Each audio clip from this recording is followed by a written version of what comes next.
Hello dear students. मेरा नाम अनिल कुमार श्रीवास्तव है। मैं आज आप लोगों के सामने अमेरिका और यूक्रेन के संबंधों पर चर्चा करने जा रहा हूँ। यह अंतर्राष्ट्रीय घटनाक्रम से संबंधित है। यह यूपीएससी, स्टेट पीसीएस आदि के लिए बहुत महत्वपूर्ण है। तो चलिए हम लोग अपनी चर्चा शुरू करते हैं। आप सभी लोगों को पता है कि कुछ दिन पहले यूक्रेन के राष्ट्रपति वोलोदिमीर जेलेंस्की अमेरिकी राष्ट्रपति डोनाल्ड ट्रंप से मिलने व्हाइट हाउस गए थे। तो उस समय सार्वजनिक रूप से प्रेस कॉन्फ्रेंस के दौरान दोनों देशों के राष्ट्राध्यक्षों के प्रति आपस में माने दोनों देशों के राष्ट्राध्यक्षों के बीच आपस में मनमुटाव हो गया और प्रेस के सामने ही दोनों बहस कर बैठे। दरअसल डोनाल्ड ट्रंप साहब खफा थे यूक्रेन के राष्ट्रपति से और काफ़ी कहासुनी हो गई। यूक्रेन के राष्ट्रपति चाहते थे कि भाई वो खनिज समझौता तो करेंगे, लेकिन अमेरिका इस बात की गारंटी दे भविष्य में रूस उनके ऊपर आक्रमण नहीं करेगा, जबकि अमेरिकी राष्ट्रपति इस तरह के मामलों में नॉन कमिटल थे, यानी उन्होंने कोई वायदा नहीं किया। वो चाहते थे कि भाई यूक्रेन के राष्ट्रपति बस केवल रूस के साथ शांति वार्ता करें और किसी तरह से युद्ध विराम हो। दूसरे शब्दों में अमेरिकी राष्ट्रपति चाहते थे कि यूक्रेन और रूस के बीच के जो तनाव है वो कम हो। तनाव शैथिल्य पर डिटेट जिसको अंग्रेजी में कहते हैं या फ्रेंच वर्ड है, उस पर वो बल दे रहे थे। लेकिन अभी हाल में यानी 1 मई को दोनों देशों के राष्ट्राध्यक्षों ने फिर से खनिज डील किया है। यह दुनिया की सबसे बड़ी खनिज डील बताया जाता है। यूक्रेन के ऊपर करीब 500 अरब अमेरिकी डॉलर खर्च कर दिया। अमेरिका ने अपना इंटरेस्ट वगैरह सब जोड़ के उसका 500 अरब अमेरिकी डॉलर के बराबर होता है। और यूक्रेन के राष्ट्रपति वोलोदिमीर जेलेंस्की ने यहाँ तक कहा कि भाई यह पैसा देते देते यूक्रेन के लोग मर जाएंगे पीढ़ियों तक, लेकिन फिर भी अमेरिका का कर्ज वापस नहीं कर पाएंगे। तो आप सभी लोगों को पता है यूक्रेन के पास रेयर अर्थ मटेरियल के रूप में विपुल भंडार है खनिज का। तो यानी माना जाता है विश्व का लगभग 5% खनिज जो है यूक्रेन के पास ही है। तो इसके बारे में पहले वीडियो बना चुका हूँ। इसमें 17 रेयर अर्थ मटेरियल यानी दुर्लभ मृदा खनिज आते हैं, जो आपके वीडियो देख लीजिएगा, जो आपको पहले बताया जा चुका है। दूसरे शब्दों में सेलेनियम, टाइटेनियम जैसे या अन्य जैसे ग्रेफाइट वगैरह भी, इसको भी हम लोग दुर्लभ मृदा में ही रख सकते हैं। इन सभी के बारे में हमने पहले एक वीडियो बना रखा है, उसको आप देख लीजिएगा। उन 17 मिनरल के नाम भी उसमें हैं। खैर, तो इस 1 मई को, इसी महीने 1 मई को दोनों देशों ने अंततः खनिज समझौता कर ही लिया। यूक्रेन के राष्ट्रपति फिर भी चाह रहे थे अमेरिका से भाई रूस जो है हमला ना करे, इस तरह की शर्त इसमें शामिल की जाए। लेकिन अमेरिका के राष्ट्रपति ने बड़ी चालाकी से शांति और सुरक्षा की बातों की वजह दोनों देशों के बीच शांति और या इस इलाके में शांति और सुरक्षा बनी रहे, इलाके की बात किया उन्होंने। इस इलाके में शांति और सुरक्षा बनी रहे यह अमेरिका सुनिश्चित करेगा। लेकिन रूस का नाम नहीं लिया। हालांकि अमेरिका के एक दूसरे विभाग ने रूस का नाम लिया और रूस और यूक्रेन युद्ध का नाम लिया। यही धर्म संकट तो भारत में भी पैदा हो गया था G20 समिट के दौरान, जिसमें व्लादिमीर पुतिन साहब नहीं आए थे। जो बाइडेन जो अमेरिकी राष्ट्रपति हैं वो आए थे। वो चाहते थे कि अमेरिका अपने ज्वाइंट प्रेस कॉन्फ्रेंस के दौरान, प्रेस कम्युनिके के दौरान रूस और यूक्रेन युद्ध का जिक्र करे, लेकिन भारत ने बड़ी खूबसूरती से यूक्रेन में जो युद्ध चल रहा है ऐसा जिक्र किया, रूस का नाम लिया भी नहीं। तो इसी तरह से डोनाल्ड ट्रंप साहब ने भी किया। लेकिन डोनाल्ड ट्रंप साहब भले ही अमेरिका के राष्ट्रपति बन गए हैं, लेकिन जो बाइडेन की छाप तो कहीं न कहीं निकल ही जाती है, कहीं न कहीं मिल ही जाती है। तो इस प्रकार से अमेरिका के एक दूसरे विभाग ने रूस और यूक्रेन युद्ध का जिक्र कर दिया और कहा कि रूस ने यूक्रेन पर फरवरी 2022 में हमला कर दिया था, जो कि अनुचित था। इस तरह की बात करके उसने रूस को कटघरे में खड़ा करने की कोशिश किया। बहरहाल हम आपको बता दें, रूस ने दुनिया की सबसे बड़ी खनिज डील यूक्रेन के साथ कर लिया है। सॉरी, अमेरिका ने यूक्रेन के साथ दुनिया की सबसे बड़ी खनिज डील कर लिया है।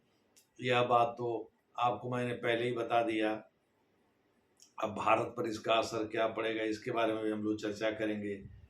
लेकिन इस खनिज डील में क्या क्या है, रेयर अर्थ मटेरियल, तेल और प्राकृतिक गैस संसाधन पर ये डील हुई है। मुख्य रूप से इस डील में जो शामिल है, यानी जो रेयर अर्थ मटेरियल की सप्लाई किया जाएगा यूक्रेन के द्वारा, उसमें अमेरिका को प्राथमिकता दी, यानी यूक्रेन की संप्रभुता या उसके सॉवरेंटी को कोई खतरा तो नहीं होगा। लेकिन जब भी वह इन खनिज के बारे में अंतर्राष्ट्रीय स्तर पर इनको बेचने की बात करेगा, तो उसमें अमेरिका को प्राथमिकता, प्रेफरेंस दिया जाएगा। यानी पहले अमेरिका से पूछा जाएगा कि भाई आप ये डील आपको स्वीकार हो, ये हम करने जा रहे हैं।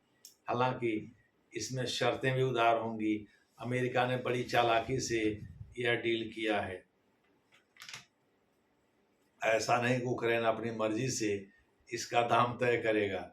हाँ, ये अच्छी बात हुई है कि यूक्रेन और अमेरिका ने 50-50% के पार्टनरशिप पर एक अंतर्राष्ट्रीय इन्वेस्टमेंट फंड बनाने का फैसला किया है, जो जिस फंड का इस्तेमाल रिकॉन्स्ट्रक्शन के लिए, जिस फंड का इस्तेमाल जो है, इसका नाम ही एक्चुअली रिकॉन्स्ट्रक्शन इन्वेस्टमेंट फंड रखा गया है, जिसका उद्देश्य या यूक्रेन जो युद्ध से तबाह हो गया है उसके पुनर्निर्माण के लिए या उसको फिर से पटरी पर लाने के लिए यह समझौता किया जाएगा।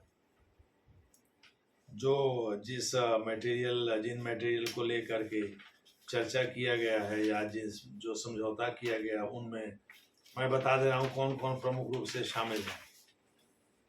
उनमें टाइटेनियम है, जिनका इस्तेमाल हवाई जहाज या रक्षा उपकरणों में किया जाता है, मेडिकल उपकरणों में किया जाता है। दुनिया का 7% अकेले यूक्रेन पैदा करता है। दूसरा ग्रेफाइट है, जो कि बैटरी इंडस्ट्री में धड़ल्ले से इसका इस्तेमाल होता है। आप लोगों ने सुना होगा बचपन में कि बच्चे जिस स्लेट पर लिखते हैं, वो स्लेट भी ग्रेफाइट की ही बनी होती है। दुनिया का 20% अकेले यूक्रेन पैदा करता है, यानी यूक्रेन में अकेले ग्रेफाइट 20%, दुनिया जो पैदा करती है उसका 20% अकेले यूक्रेन में ही होता है।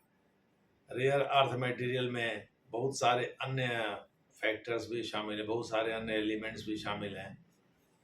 इनका इस्तेमाल मिसाइल और मोटर्स बनाने में होता है, जिसमें अब जो अमेरिका के लिए बहुत ज़रूरी भी था, क्योंकि जिस प्रकार से अमेरिका की दादागिरी चलती है पूरी दुनिया में, उसके लिए ज़रूरी है कि युद्ध उपकरण उसके पास पर्याप्त मात्रा में रहें।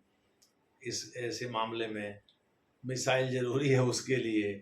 तो मिसाइल या मोटर्स बनाने, मोटर्स चाहे वो रक्षा उपकरण के रूप में इस्तेमाल हो, चाहे वो सिविलियन उपकरण के रूप में इस्तेमाल हो, लेकिन मोटर्स बनाने में इनका प्रयोग किया जाता है। दुनिया का 5% अकेले यूक्रेन पैदा करता है। यूरेनियम, मैंगनीज और गैलियम जैसे पदार्थ, यूरेनियम तो ऐसे रेयर अर्थ मटेरियल में नहीं आता है। हालांकि यूरेनियम से थोड़ा सा ही ज़्यादा रेयर अर्थ मटेरियल यूक्रेन के पास है, लेकिन वो अभी रेयर कहा ही जाता है, इसीलिए कि भाई वो बहुत कम पाए जाते हैं पृथ्वी की परत में, और इस प्रकार से यानी पृथ्वी के क्रस्ट में उनकी मात्रा बहुत कम होती है, इसीलिए उनको रेयर अर्थ मटेरियल या मिनरल कहा जाता है। तो इस प्रकार से यूरेनियम, मैंगनीज और गैलियम तो पूरी तरह से रेयर अर्थ मटेरियल में ही आता है। इसको गोलियम भी कहा जाता है। इसका प्रयोग ऊर्जा और रक्षा क्षेत्र में होता है। दुनिया में यूक्रेन अकेले 2% इनका पैदा करता है। तो आपको हम बताते चलें, अमेरिका के दोनों हाथ में लड्डू ही लड्डू हैं। यूक्रेन को लगता है भाई इस बहाने वो अमेरिका से जुड़ेगा, अमेरिका के नज़दीक आएगा, लेकिन अमेरिका को लगता है इससे जो उसने यूक्रेन पर खर्च किया है 500, खर्च तो है ओरिजिनली 120 बिलियन यूएस डॉलर ही किया था, लेकिन सब ब्याज व्याज जोड़ करके वो 500 अरब अमेरिकी डॉलर के करीब हो गया है, जो कि ऐसे देने से मना कर दिया था। जेलेंस्की ने साफ कहा था कि भाई यूक्रेन की पीढ़ियां बिक जाएंगी, लेकिन वो ये कर्जा नहीं लौटा पाएंगी। तो डोनाल्ड ट्रंप साहब बढ़िया आदमी हैं, उन्होंने सोचा भाई जिस चीज़ को अमेरिका की ज़रूरत है, अमेरिका में कम पैदा होता है, उसी चीज़ को यूक्रेन से लिया जाए। उसमें रेयर अर्थ मटेरियल बहुत इम्पोर्टेंट लगा उनको। तो ये अन्य जैसे ऊर्जा का इस्तेमाल या खनिज का इस्तेमाल जो जो भी होता है, जिन चीज़ों में होता है, उन सब के लिए समझौता है। उसमें इलेक्ट्रॉनिक उद्योग भी आ जाते हैं। भारत का सबसे ज़्यादा प्रभावित होने वाला इलेक्ट्रॉनिक उद्योग, चूँकि डिजिटल इकॉनमी में भारत इसमें विश्व में नंबर 1 है, तो सबसे ज़्यादा प्रभाव तो इलेक्ट्रॉनिक उद्योग पर ही पड़ने वाला है भारत में। भारत इसके लिए अलग अलग देशों जैसे ऑस्ट्रेलिया, जैसे दक्षिण कोरिया आदि के साथ जो है अपने संबंध बढ़ा सकता है।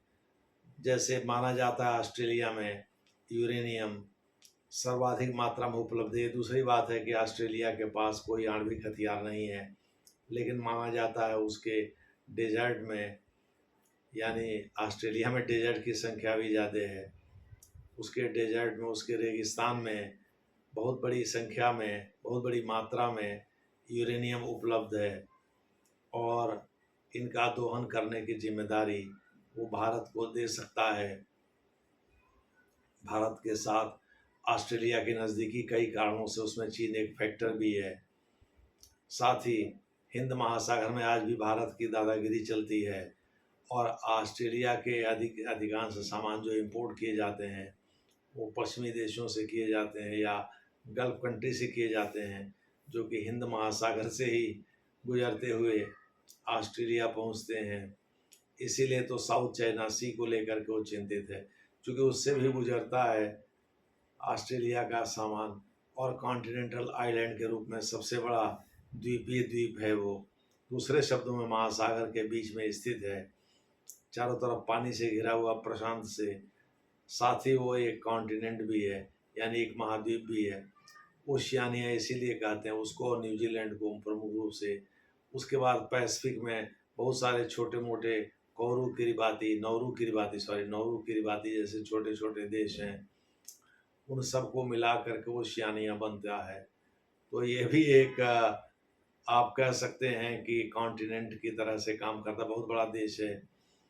इसमें कई रेगिस्तान हैं, इन रेगिस्तानों की परतों में अच्छी खासी यूरेनियम मिलती है।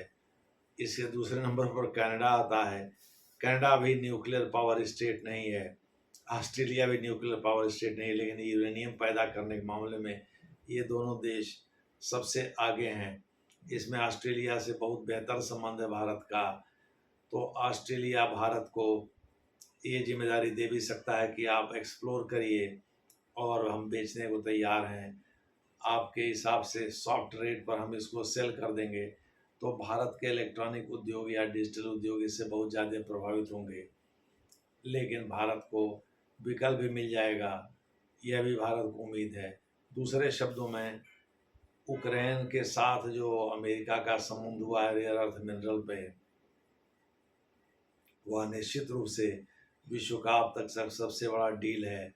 लेकिन इसके बावजूद, भारत पर असर पड़ने के बावजूद, भारत विकल्प की तलाश में अन्य देशों या अमेरिका ने मना तो किया नहीं, अमेरिका से भारत के संबंध अच्छे हैं, जिससे ताइवान है। तो ताइवान पर भले ही चीन अपनी दावेदारी करता है, लेकिन ताइवान दुनिया में सर्वाधिक चिप बनाने वाला, इलेक्ट्रॉनिक चिप बनाने वाला देश है। तो भारत के ताइवान से भी संबंध अच्छे हैं, भारत के वियतनाम से भी संबंध अच्छे हैं, भारत के साउथ कोरिया से भी संबंध अच्छे हैं, भारत के ऑस्ट्रेलिया से भी संबंध अच्छे हैं।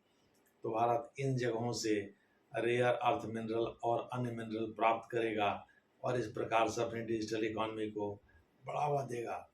दूसरे शब्दों में यूक्रेन में तो ये बात हो गई भाई, वो जो भी रेयर अर्थ मटेरियल होगा उसकी नीलामी करते समय वो पहले, या उसको बेचते समय पहले अमेरिका से पूछेंगे। अमेरिका से प्रेफरेंशियल ट्रेड एग्रीमेंट एक तरह से हुआ है, बायलैटरल स्तर पे, यानी अमेरिका को प्राधान्यता दी जाएगी, प्रेफरेंस दिया जाएगा, लेकिन प्राइमेसी अमेरिका के रहने के बावजूद ऐसा नहीं है यूक्रेन की संप्रभुता को कोई खतरा होगा। यूक्रेन ये मटेरियल कहीं और भी बेच सकता है, लेकिन अमेरिका से पूछ करके तो भारत और यूक्रेन के संबंध ऐसा नहीं ब्लॉक हो जाएंगे, बंद हो जाएंगे, ये बात नहीं है। लेकिन ये जरूर है कि यूक्रेन पर भारत की निर्भरता कम हो जाएगी, और जो अभी तक रेयर अर्थ मटेरियल के सप्लाई करके यूक्रेन पैसा कमा रहा था भारत से, वो यूक्रेन के लिए भी कमतर हो जाएगा। यूक्रेन भी अब उतना पैसा बाहर से नहीं कमा पाएगा जितना अमेरिका को कर्ज देने के रूप में, एक ट्रेड ऑफ के रूप में इसका इस्तेमाल करेगा। तो अमेरिका और यूक्रेन मिल करके 50-50% का एक रिकॉन्स्ट्रक्शन इन्वेस्टमेंट फंड भी बना दिया है, ताकि यूक्रेन को पटरी पर लाया जा सके, उसकी तबाह हुई अर्थव्यवस्था को दुरुस्त किया जा सके। ये तो यूक्रेन ने होशियारी दिखाया है कि 50% का पार्टनर बन गया इस फंड में, और 50% अमेरिका को दे दिया है। अमेरिका से ये भी अपेक्षा किया है कि अमेरिका यूक्रेन की मदद करेगा, लेकिन अमेरिका ने, डोनाल्ड ट्रंप साहब ने भी रूस को कटघरे में खड़ा नहीं किया है। इस समझौते में ये नहीं कहा गया रूस और यूक्रेन युद्ध, जैसा मैंने पहले बता दिया है। देखना है अब आगे क्या होता है, इसका असर चीन या अन्य देशों पर क्या होता है। जैसा होगा वैसा आपसे डिस्कस किया जाएगा। धन्यवाद।